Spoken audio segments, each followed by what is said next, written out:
Howdy, listeners. My name's Peter, and I've got a cold. And you are listening to Voyager, Please, a hateful voyage through the Delta Quadrant. I'm here with my co-host. Yes, Joseph, that's my name. I'm Peter's co-host, and I'm really sorry about this cold, Peter. Yeah. Fucking sucks. Well, I'm sorry you got put in Facebook jail, Joe.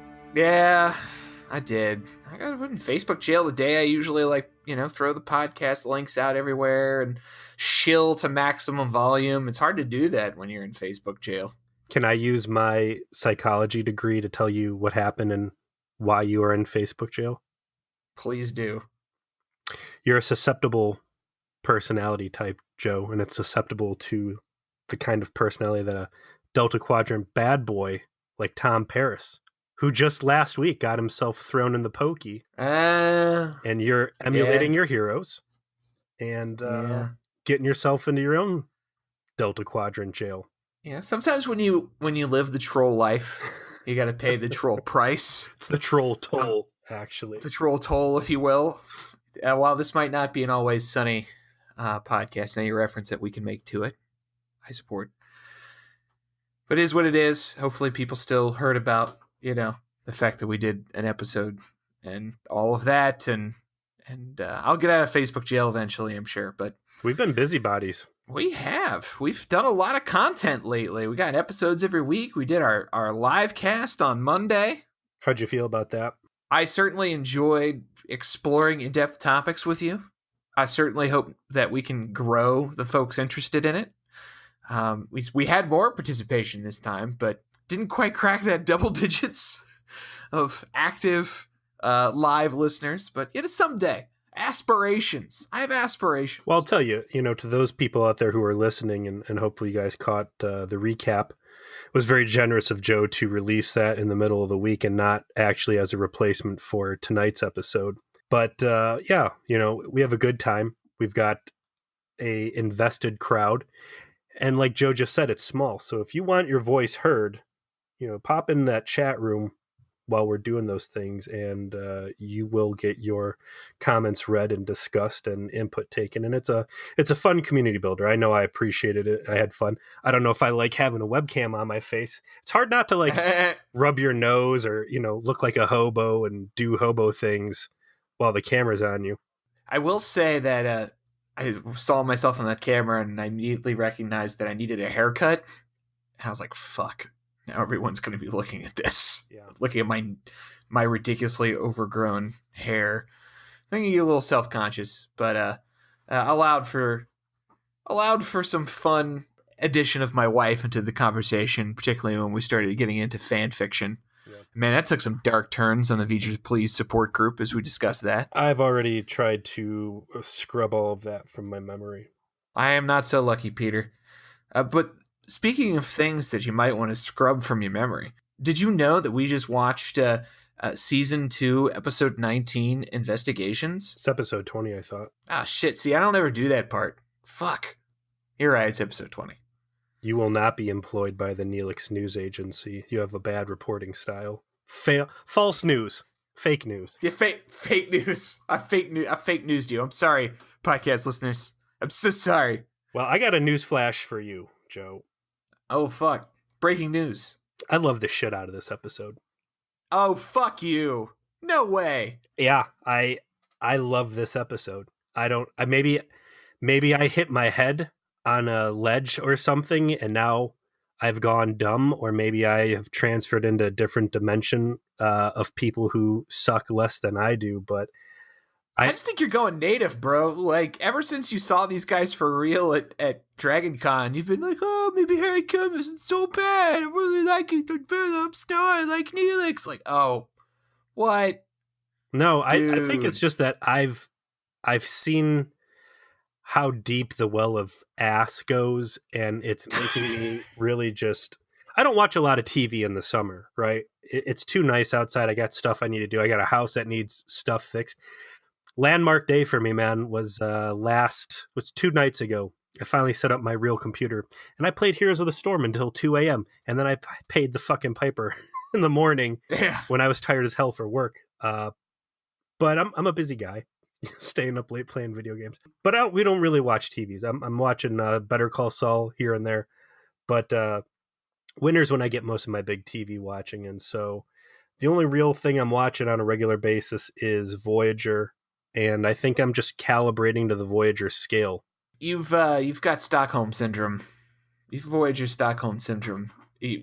Those terrible, dark moments have touched you so deeply that when it's just enjoyably bad, which is what I would call this episode, it was enjoyable. I had a good time watching it, and it was also bad.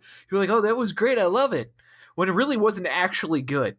And hopefully by the end of this, I can shake you out of your Stockholm Syndrome and you can see it for what it is, which was the best kind of Voyager episode.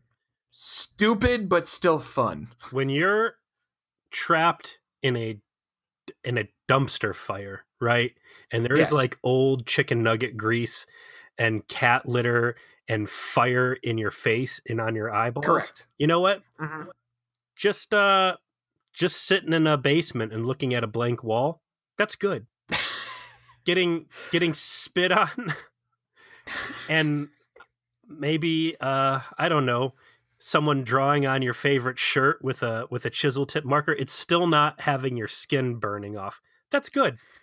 Right. So well, I think good does describe this episode because the alternatives, and I haven't even watched Threshold yet, so who knows? I mean, this might be the best show ever once I get Threshold in the mix. But speaking of dumpster fires, I do want to start us off because, you know, the thing where I pause and see the first thing that comes up.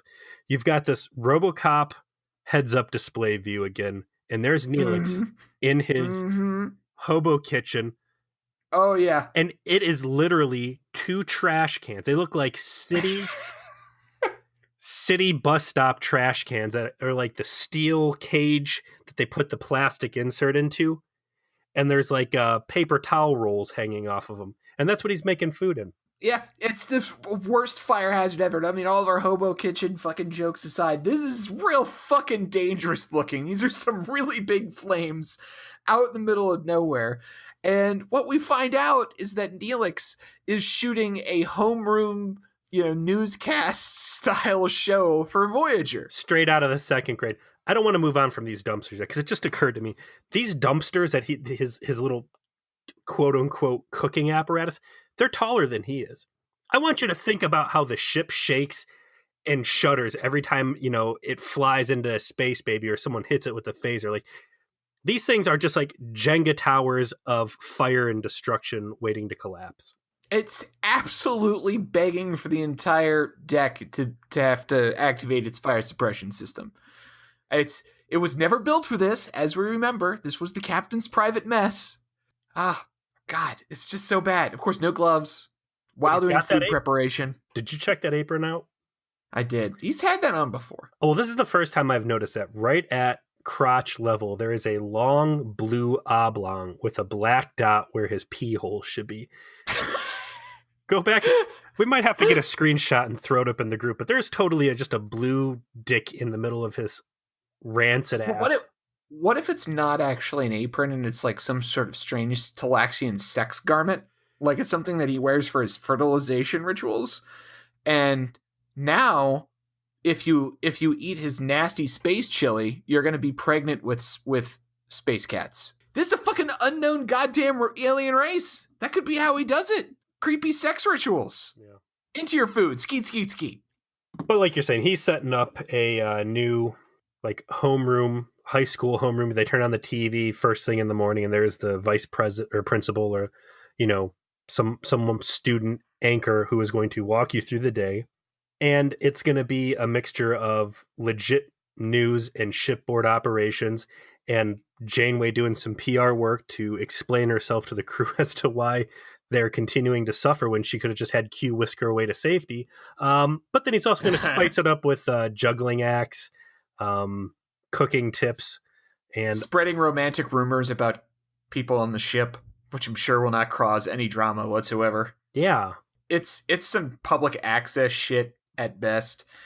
And it's like perfect for Snarf Snarf because it's like the exact kind of stupid yet mindless entertainment you would expect out of him. We don't ever get to see the juggler. It cuts to a quick shot of Neelix watching himself with the doctor, trying to convince him to recruit him to be a fixture on the show, which I guess we'll call that the B plot.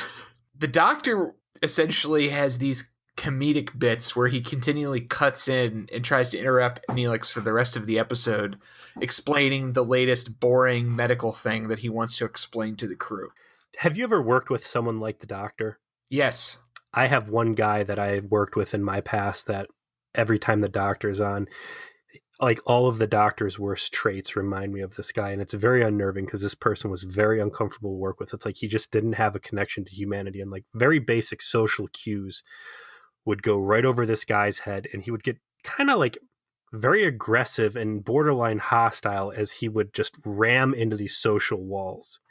And I thought this episode did a good job of touching on, kind of running its finger along the perimeter of the doctor's like his fence, just to remind you, like, by the way, this is AI. And even though he looks human and acts human, like at the end of the day, he's still programming and he has these limitations.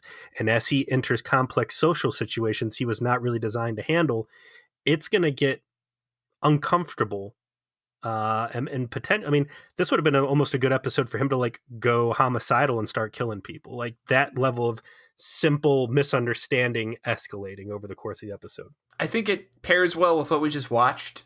That, remember how he awkwardly explains to Dr. Pell, oh, by the way, I am romantically interested in you and would like to know if you would like to pursue this. Exactly. Please check Y or N. Exactly. And how he took that rejection. I mean, they played it soft, but I mean, it could have been an ugly AI, moment. So this intro is very long too. I think this might have been the longest intro I've ever seen on the show. Yeah, it's definitely a lot before they actually get to credits, including the biggest, highest powered cameo that we will ever see on Star Trek, period. The biggest deal ever as a cameo on Star Trek. Did you catch it? Did you see it? I didn't see The Rock in there. You're talking, of course, about the Prince of Jordan. No, he was the Prince of Jordan then. Motherfucker's the King of Jordan now. This episode specifically was discussed at that panel by Garrett Wang. What a big deal this was. The ridiculous amounts of security on the set. There was a cast party that the Prince threw after the episode wrapped, where they rented out the entire Hard Rock Hollywood. I guess Garrett Wang had befriended the Prince and was like kind of helping him through, how do you just be background filler Star Trek guy? Because that's what Kim is most of the time. And while they were at the Hard Rock and talking, Garrett Wang just kind of forgets where he's at and who he's talking to. It's just this dude he's been, palling around with for a week, and said, whatever the guy's first name is, it's Abdullah, right? Correct.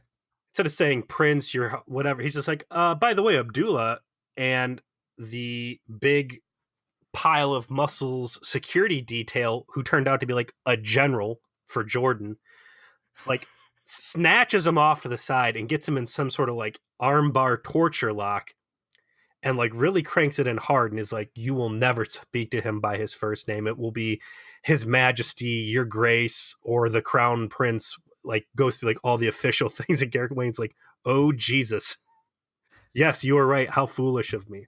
And then he went on to tell a story about how they all got invited off to Robert Picardo and Ethan Phillips and Neelix end up getting invited off to Jordan, and Garrett Wang, who had pioneered this friendship, gets left in the dust. Oh, poor Garrett Wang. That's a great story. It also plays off another John DeLand story, which I'll tell you some other time, about how he used his Star Trek fame to get his son into some foreign country when he emailed the president directly. claiming that he was a god. Yeah. As a god to the king. Hey, you gotta love it when world leaders are total nerds, which is how it ultimately happened. The Crown Prince of Jordan at the time was now the King of Jordan, King Abdullah. Big Star Trek fan. Wasn't allowed to have a line because he's not a member of SAG. Yeah. So he just was a background extra. But definitely probably the biggest cameo ever. And I mean, this this show had Professor Hawking on it. I mean, well, not this one, but Star Trek. So I like that they made him shave his sideburns down to a point, the Federation pointed sideburns. After the King of Jordan is briefly on screen with Garrett Wang, Harry Kim takes Snarf Snarf aside in the turbo lift and lays out the most Harry Kim story I think that you could have possibly written. And that is, the motherfucker was a newspaper nerd. He was on the student newspaper, and he just thinks the Neelix needs to be chasing the news. He reveals that Harry Kim, like, apparently intercepted communications about the Maquis as they formed and just, like, told everybody about it. And was like this fucking rebel that printed, the hard truths because he has journalistic integrity. And it started to feel like do you remember Saved by the Bell? Yes. Do you remember how on Saved by the Bell, every episode, suddenly they were super interested in some other thing and they were very passionate about it for no reason? No, I just mostly watched for Kelly Kapowski. Yeah, it's fair. But that was a thing. That was a trope. Something they actually made fun of eventually on South Park years later and so on. But suddenly Harry Kim has a journalism backstory. And suddenly Snarf, he has an ethical obligation to the news. Just out of fucking nowhere. That story about him leaking with this essentially classified intelligence about Maquis formation, a Terran terrorist cell formation, I think that would have landed him in some pretty hot water. And this is from the same guy who didn't feel comfortable going to his boss, the Admiral, and telling him, by the way, I don't belong to this reality. I mean, a little disconnect here between the different versions of Harry Kim. What if Harry just made all this shit up? Yeah, that sounds right to me. Well, I mean, who's going to check, right? Like, who's going to fucking know? I'm going to start in my head a belief that Harry Kim is a pathological liar and that everybody knows it and just plays along because they want him to wrap it up as soon as possible. Wouldn't that, I remember being in the womb playing to that, like, perfectly? Oh, so, yeah, it's all coming together. Oh, and then he actually doesn't have a girlfriend. It's like a space Canadian girlfriend, which is why he was so shocked when he had one in the other reality. I've got some ideas here. Yeah. But did you notice that in the turbo lift, someone sirred Neelix? I did. They're like, you've got an incoming subspace communication. He's like, yeah, throw it to my quarters. Okay, sir. What? Out of the entire ship, out of all the fucking Maquis, the one and only person who should never be sirred would be your dirty resident space cat. The one person who's not wearing a fucking uniform. The one person. Well, okay. Cass as well. I would put Cass and Neelix at the same point, but they're guests. They might be members of the crew, but they're at very least civilians. Cass at least has a... Who's sirring Neelix? Cass at least has like a clinical position, and I would say is a little bit more respected, so maybe she could get it. But yeah, so they get the subspace call. He takes it in his quarters. It is a much uglier Talaxian, which makes me wonder, is like Neelix just really good looking for his species, maybe? Because he like the most... Darkest timeline. But they say, hey, dude, I'm going to see you soon. And he's like, oh, buddy, I haven't seen you in a while. What do you mean you're going to see me soon? He's like, well, we're meeting to take on some cargo. Someone from your ship we've requested to bring them on board. Someone is jumping ship on Voyager. And that's where they finally roll the credits and begin the Voyager intro on a pretty effective cliffhanger. Had you not read, of course, the little capsule description from Netflix. I think it's pretty obvious, even if you hadn't been following along, who it's going to be. And sure enough, in the next scene, Janeway reveals... Wait. Is it obvious? Because what if Jane was just being a bitch and she's like, you know what? Maybe we don't need a murderer just chilling out. Hey, find some of those space cats to pawn Chucky off onto. Yeah, we got this guy. He's a Beta Z, real cuddly type. You're gonna love him. Hey, don't read emotions, and he's quiet, but effective. Don't leave him around any space pipes, though. Well, it's Tom. It's not their space murderer. It's Tom that's leaving. Neelix actually brings up, kind of indirectly, the Space Muppet Baby episode, where, he's like, I thought he was like dedicated to being a good crew member. Where is this coming from? And that this doesn't make sense to him. Janeway explains, hey, we tried to convince him not to go. He's insisted. Stalaxine Convoy's happy to have a shit-hot pilot. And if that's what he wants to do, we're fine with that. So I have no idea what's going to happen at all in this episode or the story arc, and I think you've done a pretty good job off air of not connecting any dots here. I think a lot of the breadcrumb trails they start laying down in this were very good writing, that I am scratching my head right alongside Neelix, right in step. And a couple of the plot twists they throw in this come off very well. But when he gets news of, like you just pointed out, when he gets news that Paris is leaving, he takes it right up to the captain with a, hey, what's going on? And I like the way that she kind of pulls Tuvok in. There's a lot of queer stuff going on, like just weird protocols being followed and them kind of violating the rhythm of the show as we've come to know. And at first I thought it was awkward writing, and then later on it kind of explains itself. But you know, the one thing I've been harping on is continuity and how much I like it. And this episode is really all about continuity. And as you just pointed out, going back to the Space Muppet Baby episode, it covers a lot of strong conversation points, and it does it well. I would say that its strength is that it does try and tie that in and explain everything that's been going on. The continuity is good. However, the plot is so cheesy. I mean, it's a delightful, fun cheesy, but it's also stupid. We get the next scene, which is Robert Duncan McNeil looking a little girthy. Looking a little velvety, man. What? Yeah, in his velvet pajamas. Looks like Kurt's old captain shirt with the wraparound belt almost. Yeah, the command wrap. Yeah. Except a little more Biz Kaz Fry, you know, a little Biz Kaz command wrap action. It's exactly the kind of civilian gear I would imagine Tom Paris owning. Like, what would Tom want in his wardrobe? Something smooth, silky, comfortable for those late nights. Yeah, it's a Tom Paris original. It's a Tom Paris top, but it looks like those pants were some mom jeans he straight up stole out of Janeway's cabin.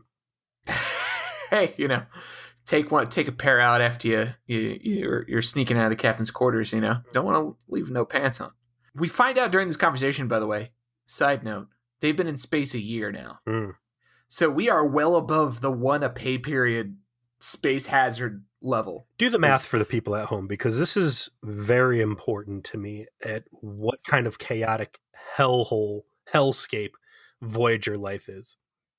So we calculated previously, I want to say 10 weeks ago or something, that based on the fact they had clearly identified they had been in space 8 months, and they had what we could verify was 26 different, or was more than that. God, it was, I think maybe closer to 30 verifiable space hazards that they had encountered in that 8 months, that they were running into one a pay period. So before you could cash your non-existent Federation paycheck, you had to have a life or death situation that you had to get the ship out of. Now, in this scene, they're saying they've been at space a year, and using the same logic as before and discounting the couple episodes that weren't actually like ship-wide disasters, disaster potential, and as well as last week's installment, since that really didn't have that element either. You're creeping above the once a pay period mark. You're like, you've got those 3 hazard a month periods as well now too. It's a busy ship. There's a lot of excitement. There's a lot of space terror, and people out there, you know, we've got some guys catching up and making comments on the support group like, oh, I think it's funny you talk about Cthulhu horror and, you know, the ship drugging itself. They absolutely have. Nah, dog, shit's real. Look how happy everybody is. Okay, and it's not Neelix's happy fun TV show that's keeping everybody sane. It's Federation grade narcotics, man. They're on some psychotropic pleasure train to keep everybody's head screwed on right. But this conversation goes down between him and Neelix. Tom says he's such a rebel, that he's rebelling so hard. He's a self-destructive rebel who's going to rebel elsewhere because he don't need nothing, because he's just terrible. You know, it's this very egotistical way of tearing yourself down. Snarf's trying to be genuine with him, trying to be like, hey, you're not leaving because of me, right? We worked our beef out. And Tom's like, no, I'm not leaving because of you. Yeah, we worked our beef out. It's just, I'm just gotta go rebel and be sad someplace else. I'm so terrible. And eventually Snarf gives him a very awkward hug. I thought it was a solid dialogue exchange. I think both these characters have been able to play well off of each other. And Paris specifically, he's got his defense shields up of, I'm going to play it cool and not really give you a straight answer on this. And, there's comes to be a couple extra layers to what's going on behind the scenes here. And I think on both levels, both on the superficial, hey, get out of here, Neelix, I'm busy, and the actual hidden agenda, he does a good job of selling uncertainty, but not predictable uncertainty. I actually like Snarf for the most part in this episode. I didn't care for the other side of the conversation here. It just was a little, weak. It just didn't seem to be able to have that same level of emotion in his performance that he did in the Space Muppet Baby episode. I'm going to go with, I felt shades of veiled scorn, and I found them convincing. But again, you're playing with a full deck here, and you knew it was coming on, so maybe that's why it came. Yeah, it's probably why I'm like, came across a little flimsy.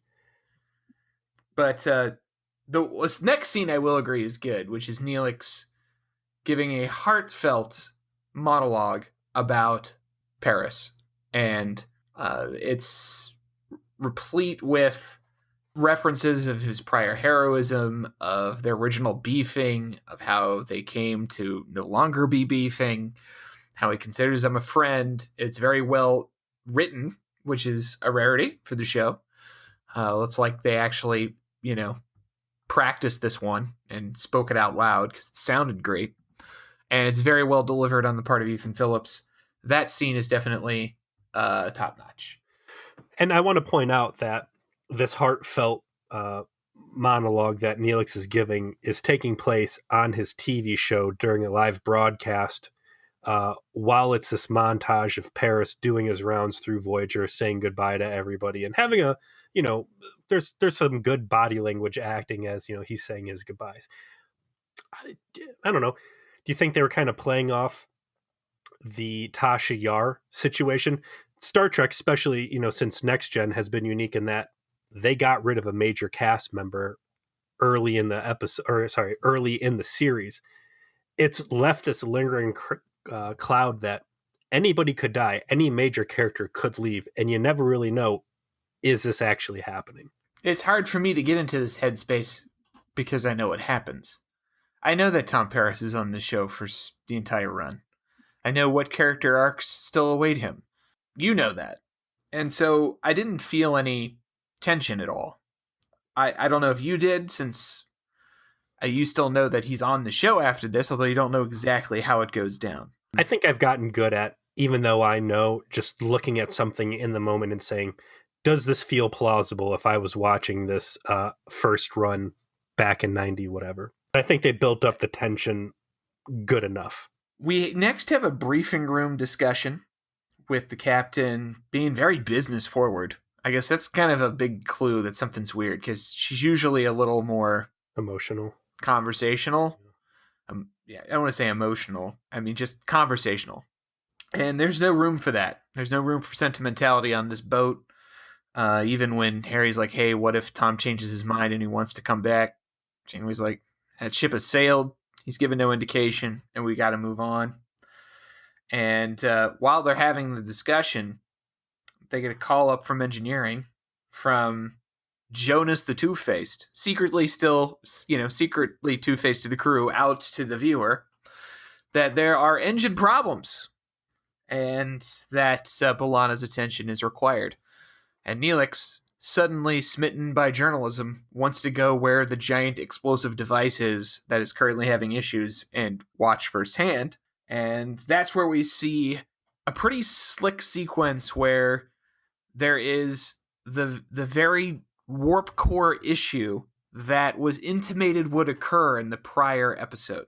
Right, so loyal watching will reward you with memory that it was the Queen of Bern, Seska, who finally got on the horn with Jonas, the betrayer, and say, look, we need to bring the engines down, and you're with me or you're against me. So, yeah, when this chain of events start and Jonas is already plugged in, if you've been paying attention, you know that this is going to be sabotage.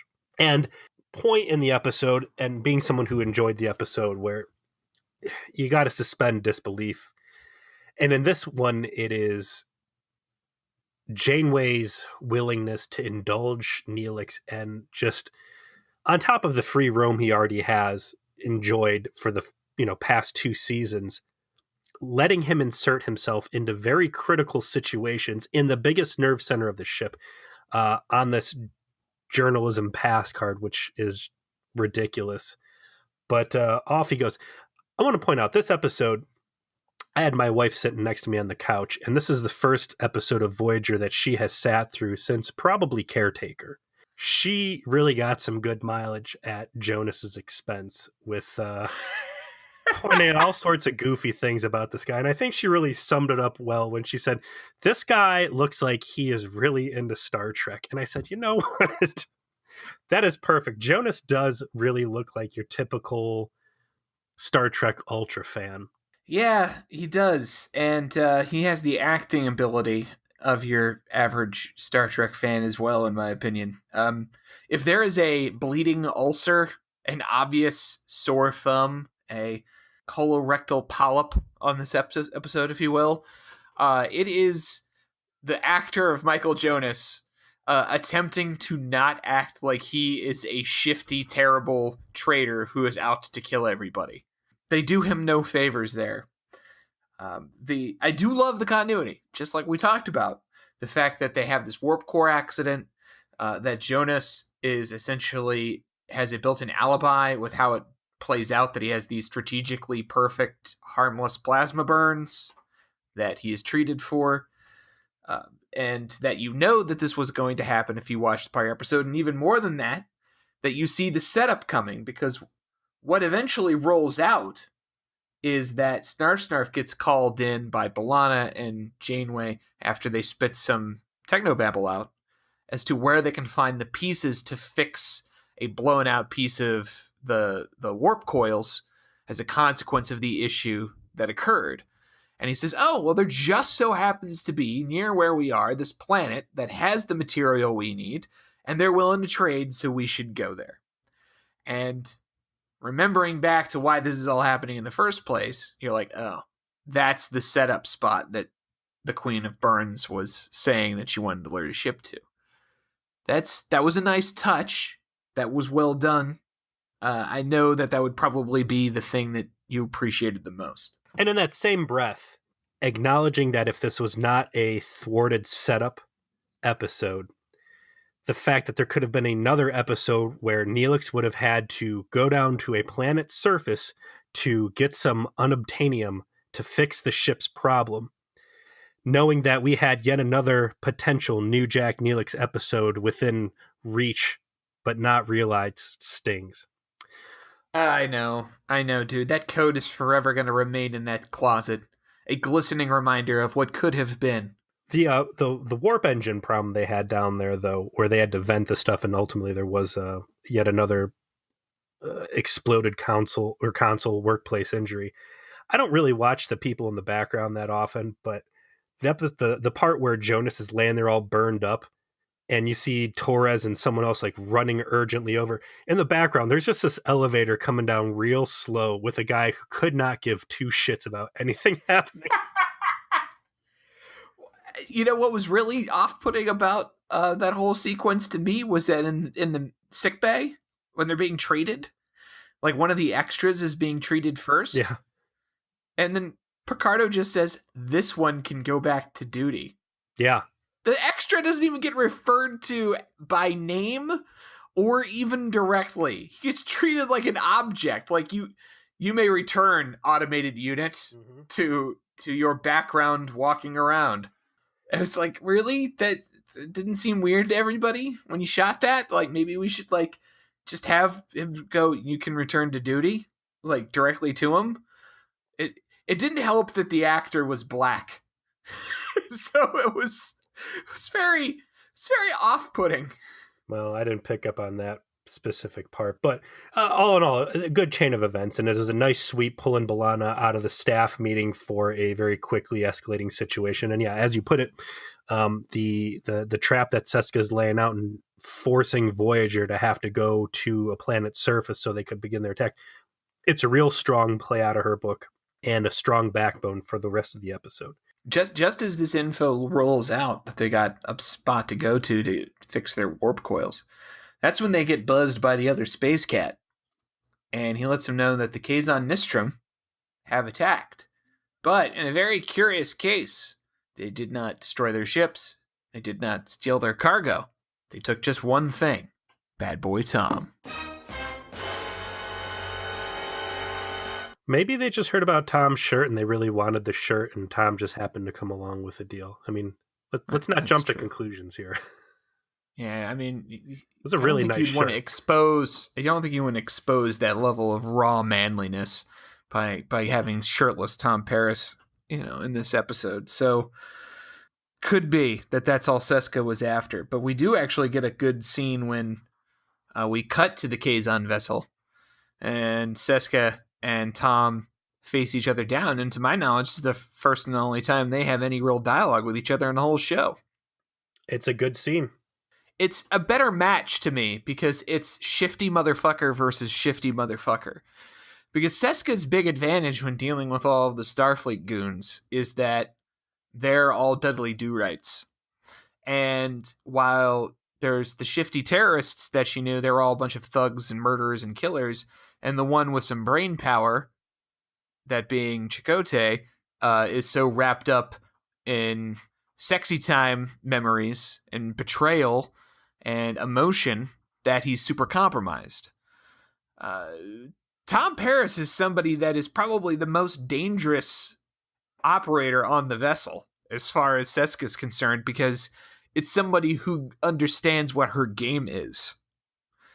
And the conversation they have, albeit relatively brief, belays the back and forth in such a way that they're on the same level and that he is not fooled by her, and she knows that he is not going to be able to be fooled, and that her only hope is basically to make the pragmatic suggestion that, like, you're on your own, so you can either be on your own with us or you can be on your own and be tortured by us. So pick a winner. I think I'm getting a crush on Seska. Watching her walk around the set as she's, going through the lines in this dialogue. I like how she's able to take everything from her character's experience pool. The fact she's got Chakotay's baby, that, she's pulling out all this personal information. It's almost like watching her walking around with like toys that she's just kind of like the Olympics. What's it? Rhythm gymnastics, where they have like the long flag thing that they play with. Correct. Yep. That's her with dialogue in this scene, and she just plays with everything to its fullest potential. I really like the part where she just, she levels with him. She's like, Tom, I never liked you, and I don't think I'm gonna like you, but you could be smart and play along and come out of this on top. Or, I could have these Kazon thugs come in here and just jail fuck you and space you out the airlock. By the way, I teleport people. I transport my enemies out into the vacuum of space. So keep that in mind. Yeah, as you've discovered, as you personally witnessed. Of course they leave Tom in the room. Of course Tom accesses the computer that's conveniently in the room. Star Trek villainesses love leaving prisoners in their quarters with the console open. Sela did the same shit to Data, Picard, and Spock in Unification. The three motherfuckers you would never want to leave in any room of any kind together, or they will find a way out. By the way, computer man, I'm going to leave you with this computer so you guys can, compute against me. And sure enough, Tom looks like he's prepared to be here because he gets a device out of his sleeve and starts monkeying with the computer. So something is up. Like, there's some shit going on. And Neelix is also putting together that some shit does not feel right. All of this situation with how the Kazon came to find Tom, he clearly links together in conversation with Cass. There's no way that he'd get snatched up like this unless they knew he was there and they were specifically after him. And the only way they would know that is if someone on Voyager told the Kazon, which that's when you finally get to the real, like, deep. We all kind of knew that's where this was going, but so we're finally there. Right. The episode now turns into what I'm going to call Act 2, Inspector Neelix. Isn't it great that Neelix is a better detective character than fucking Tuvok? I know. And I'm sitting there and I'm like, okay, now the Space Cat mess hall guy is going to go on his own police investigation. And I wanted to be pissed off about it. And I'm like, this feels better than Tuvok doing it. I'm strangely okay with this happening because it means I'm not dealing with Tuvok in a role that I know is painful to watch. Again, another credit to this, because my logical brain knows, like, Tuvok should be balls deep in this. And the fact he's not, and they're like kind of giving Neelix this Mary Sue episode is punching me in the face. But again, it somehow strangely was okay with me. Earnestness and sort of ham-handed way in which Neelix pursues the investigation is both charming and ridiculous. But it was fun to watch, unlike when they gave this over to Tuvok. And it was an absolute fucking chore to behold, because Snarf has more dynamism to his character, even if it's often annoying. You're watching him on this journey, and it's more fun. And they do him a big favor by making him super competent at it. Yeah. And he finds the breadcrumbs pretty quick that some shit has been going on and some shady conversations have been had. But this is where we get to my favorite part, which is when he enlists Mr. Jonas in helping him try and find out who the spy is. This whole sequence when Inspector Neelix steps forward, I'm thinking about it in my head, and it is such a Jar Jar Binks setup. You've got this comical character that's just falling ass backward in the most Scooby-Doo method possible into a major mystery, right? And whereas in Star Wars, Jar Jar Binks was just miserable and shitty to be around, here they're doing the same Hanna Barbera shit. Going and asking Farmer Jonas if he knows about the monster back in the cornfield when Farmer Jonas is the monster in the cornfield. And it. The humor works out, and Hanna-Barbera shit is a perfect way to describe what happens, because literally fucking Jonas is like Snidely Whiplash in these scenes. He's like so clearly guilty and hiding shit. Like his expressions, my wife is like, oh, he's a teeth talker. That's how you know he's fucking guilty. Oh my God. Number 1 sign. And then it gets to the point where you see Jonas comically take a plasma torch after conveniently being left alone in all of engineering. Something that happens fucking twice in this episode. I know. Twice. He hits a plasma torch and he activates it on screen so you know that it's like lethal. Mm-hmm. And he's like doing that like the creep behind Neelix, like from the SNL sketch. With his teeth out, eyes wide. And that's when Casey's like, what is this guy's deal? This guy looks like he was very excited to be on an episode of Star Trek, and she, then started likening him to a true fan. But yeah, he's like, what is he going to do with this thing? He's going to like just jam it into his spinal column and pull the trigger and hope it works? Like, what the fuck? He could take him. He's like, well, Lon jammed that other dude in the service locker. That worked out real well. I'll just kill this dude here in engineering, because clearly the fucking security cameras don't record murders. What's the worst that could happen? This is Murder Town. This is the Warp Core. We have ways. And then even more comically, as he's like Lonely Island, you do the creep. Right, yeah. Like he's like, that's bringing his knees up and creeping up behind Neelix, while Neelix is mucking around in some fucking sensor log files that for whatever reason he's allowed to go into, but whatever. The doctor, in his AI stubbornness of why am I not being featured when you said I would be featured, the doctor in this is I guess he's kind of got like a Milton vibe from Office Space. Like, Deborah was allowed to listen to her music at a reasonable level, and I said I should be able to listen to mine at a reasonable level. He pops up on the screen right in front of Neelix's face, like, why am I not on TV? And Casey's like, does he not see the guy with the gun to the back of this cat guy's head? Mr. Jonas, I see you're going to cut Neelix's occipital lobes out. Congratulations. I've wished death on him as well. It's so awesome to watch. It's so cartoonish. Hanna Barbera shit from Scooby-Doo shit. Yeah. Oh, it's beautiful. It's beautiful. This right is beautiful. Oh God. After this is when, Snarf takes his evidence to Tuvok, is to say, hey, listen, there's been some situations where we've got some suspiciously deleted communication logs. It's the only logs on the ship that have been deleted. And Tuvok seems super disinterested for some reason and really tries to diminish and demean the work he's done. But then he suddenly tries to steal jurisdiction on Inspector Neelix and take the investigation away, which of course means this space cat's going rogue.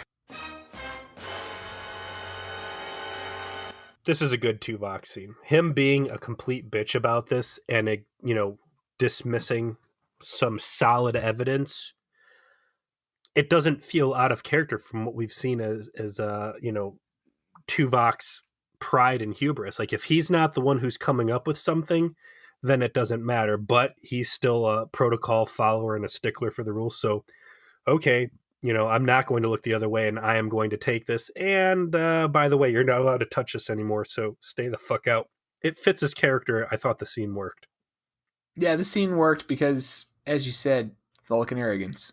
We've seen it before, and we've seen how annoyed he gets with Neelix to the point where, when given the opportunity, he decided to create a holographic version of Neelix that he could then murder.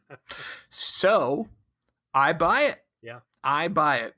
However, Rogue Inspector Neelix is not to be deterred. He goes back to engineering, and this time he draws Hogan as his little helper in engineering, who quickly helps him figure out how it is that Jonas, unknown to them at this point still, was secretly communicating with the Kazon.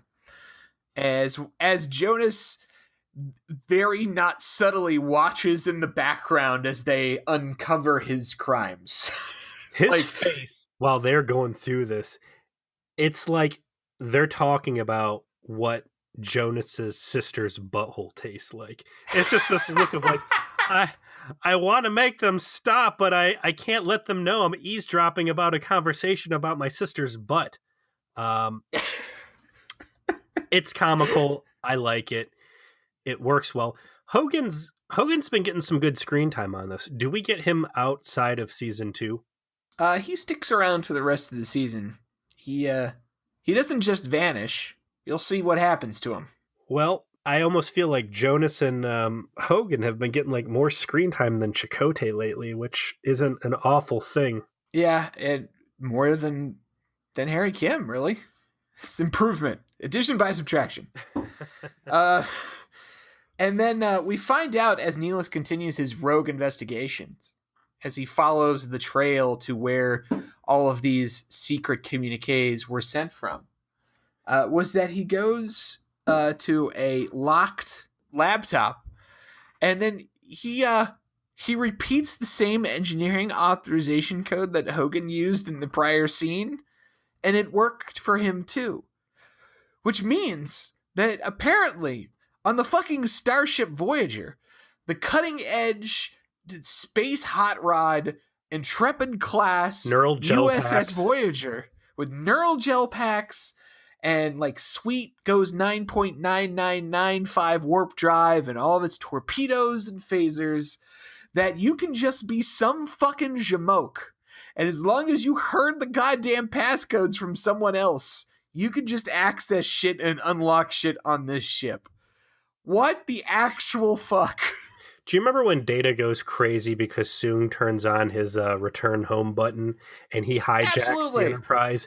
And once he Yes. releases poison gas on the bridge, he locks all the doors and then he locks all the command codes down with like Picard, Alpha, Omega, like 15 or 16 digits. And he's doing it in Patrick Stewart's voice because the computer needs to hear the fucking command codes in the authorized user's voice. Yeah, I Yeah. remember. Not on Voyager. Well, it was supposed to be Paris. It was supposed to be Paris's quarters. Quarters. So no one's living there anymore. Well, I still think So they that- should have been locked down until they could get in there with a blowtorch and get all the space STDs burned out of the carpet. Don't turn a fucking black light in there unless you want to be absolutely scarred for life. God, I hope it's blood. Neelix broadcasts the next day the evidence he found, which is that Tom Paris was the traitor. Janeway's watching, and she is not pleased. Let's talk real at this quick about revelation. this. Being in a leadership position at work, morale is a very funny thing. And when you have, the press or whatever in a closed military environment, like shit like this needs to be a real concern. Like she gave Neelix the green light on a hokey little juggling variety hour, not, hey, follow Harry Kim's ridiculous lies about breaking the next Watergate scandal outside of my purvey. Like, that seems kind of brigable levels of insubordination in my book. But no, she's snatches him up, pulls him into a ready room meeting, and it's her and Tuvok and Neelix. And did they bring Chakotay in on that one too? Yeah, so Chakotay's there, and it's clear very quickly that there is something that Janeway and Tuvok know, but that's somehow Chakotay has been left out. What Janeway lays out is that Neelix has been on to something, but they were already kind of aware of it, and that is that there is a spy on the ship. And some time ago, Tuvok detected an unauthorized transmission towards the Kazon, but they couldn't trace who it was. So in order to uncover the traitor, they pulled a classic mole hunt, and Tom Paris is actually operating as a clandestine agent. And everything that he did was faked to make it appear that he was a malcontent, so the Kazon would hear about it from the traitor, and therefore be interested in maybe picking him up or using him, which would then allow him to work from the Kazon ship to see who is contacting them. This is not something Chakotay was aware of, and he quickly becomes angry, upset Chakotay at the revelation. He is very pissed. I thought this was fucking awesome. This is weeks now that I've been complaining about how uncharacteristic it is that Tom is developing this grudge with being in Starfleet and specifically picking these fights with Chakotay, and how out of character and against all the other continuity that we had established up to this point. So seeing that this has been a multi-story arc, not just about a traitor and Seska, but tying in all of his insubordination to part of a greater picture, is fucking awesome. And it was a good out of left field moment for me. I liked it, and I liked the fact that Robert Beltrain, out of character, did not like this and seemed to be just as salty with Chakotay that Janeway and Tuvok would exclude him. But I mean, it makes perfect sense. You've had tons of problems out of these fucking Maquis, and I think that from an in-character justification standpoint, yeah, absolutely consider Chakotay a potential problem. That's his lover. She's got his kid, apparently. He should be, one of the prime suspects in this entire thing. It's completely justified that he was kept out of the loop. And even though they say, hey, we just need you to have a convincing reaction to when he shoved you down or whatever, the bigger issue there is, hey, you're the lead mercenary murderer psychopath of these mercenary murderer psychopath Maquis. Yeah, everybody's under the magnifying glass. They seem to suggest they didn't suspect him so much as didn't want to put him in a position where he was hunting for one of his own people. But I do love that once again it's Tuvok who's with like a stone cold G, just stuffing Chakotay. Like the animosity between the two that we've seen throughout the season is another point of continuity. And that Tuvok is just, well, that was my fucking idea, and I was right. It's a big fuck you, eat it. It's a big. It is, and it feels good.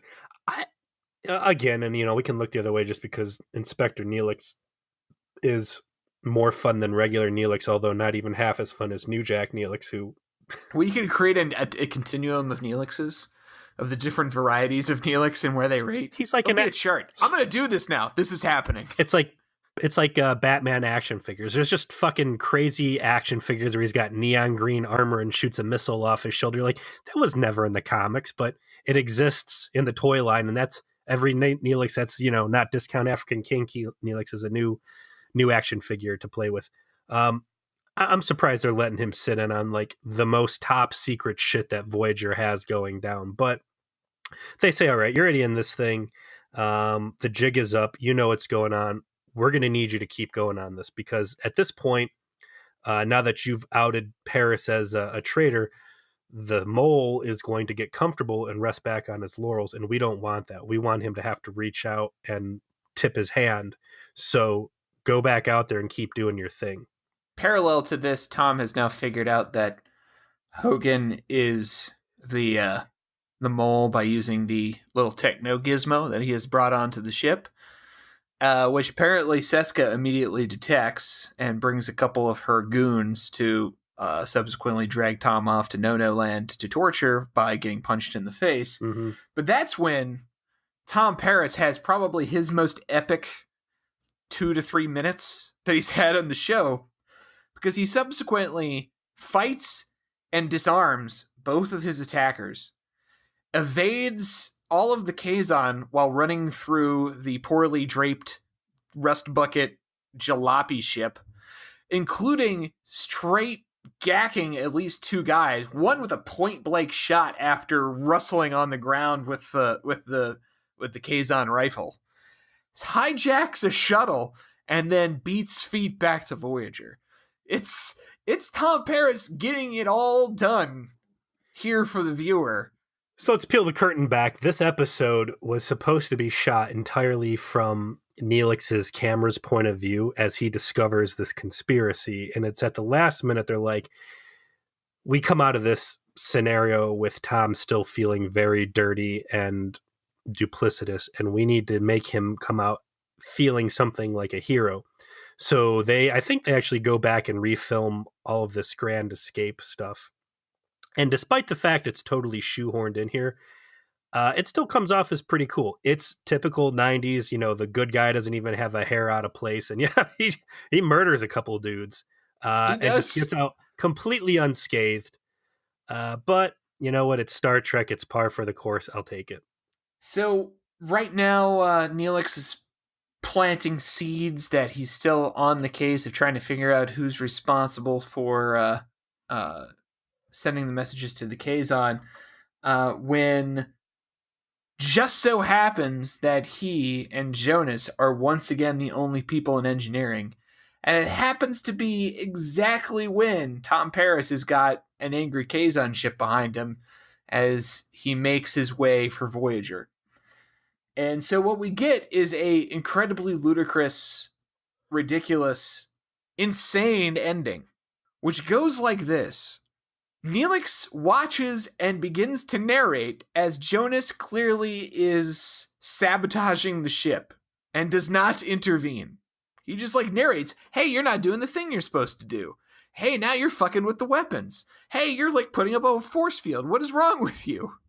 Paris doesn't tell the ship that Jonas is the traitor until his 3rd or 4th revelation from the shuttle. Yeah. He waits, oh yeah, the guy you sent me to go find out. It's the one guy who's in engineering right now. You should get on that. To be fair, you should work on that. To be fair, Tom Paris did just murder 2 sentient life forms. I'm gonna cut him some slack and not being Johnny on the spot with all the info. It's a rough day for old Tom. He's dealing with some shit. Okay, fair enough. But again, when Jonas has finally had enough of Snarf, he does the most comical shit possible and literally backhands him into sudden unconsciousness. One blow. Jonas has a pimp stroke that I have never seen before. Either Talaxians have a glass jaw, or Jonas, prior to being part of the Maquis, was like pimp of the year. And he knocks Neelix the fuck out with just the cleanest backhand. Chakotay ain't got shit on this guy for sucker punches. Yeah, Jonas's pimp slap is Hall of Fame material because it gets elevation, it gets distance, mm-hmm. It completely incapacitates. I mean, when they teach the pimp slap, this is really the gold standard. He's a Babe Ruth of pimps. Yes, and he just lets it fly, and then immediately takes his comm badge off and Neelix's comm badge off, which of course means magically now they can't be teleported, which I'm sure you loved. Thank you for saying that so I don't have to get into it. Hey, I got you. I'm here for you. Yeah, I got you. And it's because B'Elanna wasn't behind the transporter pad. That's why she always has to go down, because every other one of these transporter operators is just a fucking moron. So clearly, it's all up to Neelix to solve the problem and save the day. He creeps up behind Jonas after recovering from such a hearty pimp slap with a pipe, with a suitor class pipe. He goes for a kneecap. He gets a knee, and then they have an absolutely terrible cat fight on an upper level walkway. Yeah. I mean, it's a lot of pushing and shoving. It's not a lot going on. They're like shoving each other in the consoles and shit. And then eventually a magical green doorway into death plasma opens conveniently to hell. It's space hell. It's a hell mouth. It's a space hell mouth. Straight to hell.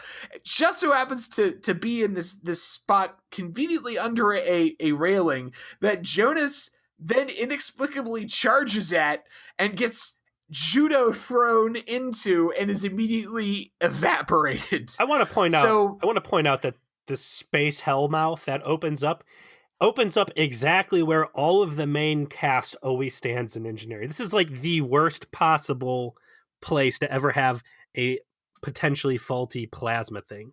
Like, if you want to kill your boss, if you want to kill everybody, that's where you're going to put this thing.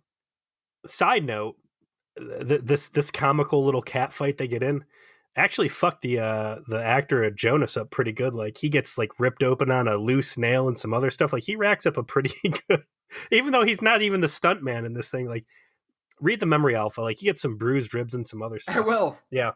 I will. Well, I'm sorry you got hurt for what turned out to be a real shitty fight. It was kind of dumb looking. But his death is immediate. He gets judo thrown off by Neelix and is evaporated into nothingness, and is never spoken of again, aside from Neelix dropping a CSI Miami. Well, Mr. Jonas wasn't so lucky, but I've saved the ship. Because, of course, Neelix immediately righted all the wrongs that Jonas did. Tom Paris is saved from certain death at the hands of the Kazon. Voyager is quickly able to disable the Kazon vessel because it's like, it's weapons that it can't possibly handle. And that's it. The day is done. This traitor was found. The traitor was very conveniently killed, so there can be no difficult moral quandaries as to what to do with him. He was evaporated into space hell. Mm-hmm. And they wrap on a final homeroom video of Tom back in uniform, explaining that, this was all a ruse. Sorry I was an asshole to everybody, especially Commander Chakotay, but I really enjoyed being an asshole to Commander Chakotay, so actually, it's funny. It's a real jolly laugh. I think after this episode, they're definitely going to have to hang up. Between this and the Lon episode, they're going to need to sign up in engineering that says horseplay is forbidden. Yeah. Or just like really like instead of like a phasers being behind like a special armory case, it's just pipes. You know. Hey, you know what? Pipes, in case of boarding. In case of Borg. It's like, no. In case of, look, man, Borg have shielding against phasers. A pipe to the back of the head is exactly what you want to keep that Borg threat at bay. Yeah, it's kind of a comical ending. I think there's some very real deep places they could have gone, like a scene between Hogan and maybe B'Elanna or Chakotay or some of the other Maquis remnant where they reflect on the fact that, like, there's been a lot of Maquis fuck-ups lately, including murder and treason. But I don't think it was really necessary. I think the episode wraps well for what it was. And that was some very enjoyable plot twists for me. Some excellent use of in-season callbacks. Some great Seska scenes. And a baffling Inspector Neelix that did not make me want to kill myself. I will grant that the episode had enjoyable parts, for sure.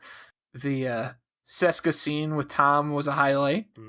The Neelix emotional recap on Paris was a highlight. But it was almost farcical when it got to the Inspector Neelix stuff. Not unenjoyable. In fact, it was quite enjoyable. I laughed my ass off. I was very engaged.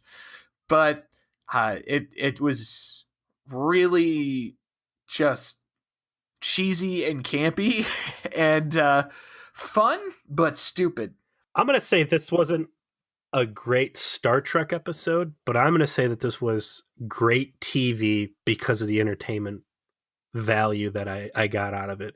And it certainly made for an excellent episode for podcasting. Even though I only had roughly 1 page of notes, it was very easy to talk about what goes on here. And again, another episode that I feel like they really crammed a lot of stuff into only 45 minutes.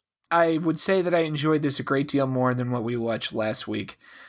From the perspective that as much as I liked that episode, it was an interesting watch. It was a lot of emotion. Mm-hmm. But man, I don't know how it sounded to everybody that listened to the podcast. It was difficult to talk about. It was difficult to be entertaining to talk about. Yeah. You know, like, oh, you have these heartfelt emotional scenes. Like, what fart joke do I put in here? And it was almost a relief. Be like, oh, I know how to make fun of this one. Oh, thank Jesus. Oh, woo, dodged a bullet. All right. Yeah, all right. Let's Inspector Neelix. Let's do this. We've Snidely Whiplash villain? Got it. Teeth talking? Check. Jerry. Pipes that are deadly as fuck? We got to reset the, it's been X many work days since we've had a workplace pipe weapon injury. Clubbing. Some bashing damage. So Jerry, what's her name? Jerry Taylor. Jerry Taylor. I read these episode notes. I just don't think she belongs in the Star Trek universe, man. Like, she's like, I really enjoyed all the Neelix newspaper stuff, and I was annoyed that, we had all this Paris intrigue, and it's like, what do you want this show to be? Like, fucking a Garfield comic strip? Like, it's just a head scratcher where her priorities are on most of the stuff that she has. Well, I mean, we've seen some of her fingerprints on some of the worst episodes we've watched. Like Persistence of Vision. Yeah. Ugh, do you remember that? Like, that was her jam. Like, and I brought up then, she attempted to bring a certain perspective and appeal to a viewer that didn't watch Star Trek. And so when those two things combined, it became kind of bad. It's like a casual crochet viewpoint. It's tough to quite put a finger on the right way to describe it, but she's definitely a weak link amongst the three executive producers in my opinion. So her hot takes are always eye rollers to me. Yeah. You got anything else to say in relation to investigation? I think I've said quite enough. Goodbye, Crewman Jonas. You were with us too brief a time. It's a shame you didn't get to murder the space cat, but good luck in space hell. He can come back. It'll be like Buffy. There you go. They have a musical episode and everything. What do we got next? Coming up next, I see a picture of the Doctor, and he's huddled in the corner, traumatized, holding a little baby. This is going to be season 2, episode 21, Deadlock. A spatial, quote-unquote, spatial scission causes Voyager to become duplicated, and one of the ships is under heavy attack from the Vidians, while the other remains impervious. This is a real batshit episode, and I have not rewatched this one, and I meant to, so I'm looking forward to this. It sounds pretty fucking sweet. We've actually had discussions before about, Voyager getting duplicated and the potential for crew, to talk to the other crews, work together is a big thing, have duplicate members coming over to replenish. I think this has got some cool potential, and the Vidians have recently pulled themselves out of the gutter, courtesy of Dr. Pell. So let's see what happens there. There is all kinds of weird shit that happens here. And this will be a good podcast, my friend. I guarantee you. Well, I got some more good news for you. I got a okay. rule of acquisition I think we can make fit here. Lay it on me. Given that Seska and Chakotay had their relationship, and there was some, not only the physical relationship there, but I don't know, some deeper bonds. And Tom Paris knowing better than to get mixed up with Seska. Rule of acquisition number 112: never have sex with the boss's sister. Yeah, applicable. Yeah. Applicable. Well, this has been Voyager Please, a hateful voyage through the Delta Quadrant. I am Joseph. I'm still sick. Thanks for making it through it, Peter. Thank you for listening. You can email us at VoyagerPlease@gmail.com. Follow us on Twitter at VoyagerPlease. Subscribe to us on YouTube, Voyager Please, and join the Voyager Please Trauma Support Group on Facebook. I'd love to hear from you. Thanks for listening. By the time you guys hear this out there in Radioland, Joe will even be out of Facebook jail and able to interact with us again. I know. I can't wait. Yeah. All right. See you guys then. Peace.